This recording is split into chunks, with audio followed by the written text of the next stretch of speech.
When two of the greatest guitarists in rock history agree on something, people listen. Eric Clapton, the blues purist whose tone defined a generation. Jimmy Page, the architect of Led Zeppelin's thunderous sound. Both men reshaped the language of rock guitar in the 1960s and 70s. Both inspired millions. And yet, when asked about true greatness, they pointed to someone else. The guitarist they both admired was Jimi Hendrix. Before Hendrix arrived in London in 1966, the British blues scene already had its heroes. Clapton was hailed as God during his time with Cream. Page was building a reputation as one of the most in-demand session players in England. Then Hendrix stepped on stage. Clapton famously attended one of Hendrix's early London performances. What he witnessed that night changed everything. Hendrix didn't just play the guitar, he attacked it, bent it, coaxed impossible sounds out of it. Feedback became music. Distortion became emotion. The instrument seemed alive in his hands. Clapton later admitted he was stunned. Hendrix's playing wasn't just technically brilliant, it was expressive, fearless, and completely original. Jimmy Page felt the same shockwave.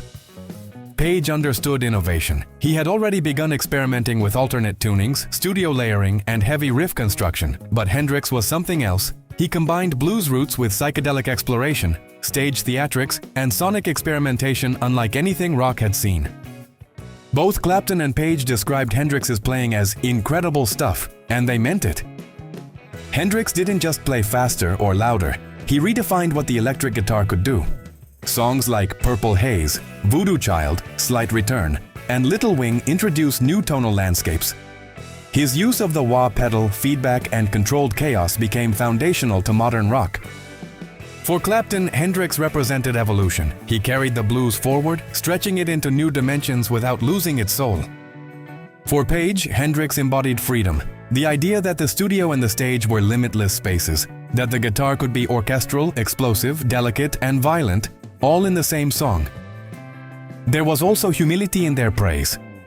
Great musicians recognize greatness. Clapton and Page didn't feel threatened by Hendrix's brilliance, they respected it. They knew they were witnessing something historic. Hendrix's career was tragically short, lasting only a few explosive years before his death in 1970. But in that brief window, he permanently altered the trajectory of rock music. Even decades later, when discussions arise about the greatest guitarist of all time, Hendrix's name inevitably surfaces. Not just because of fans, critics, or sales numbers, but because his peers said so. When Eric Clapton and Jimmy Page both call someone the greatest, it carries weight. Incredible stuff. Two simple words, but coming from legends, they say everything. Hendrix wasn't just another guitar hero. He was the moment the instrument transformed forever. And even the masters had to step back and admire it.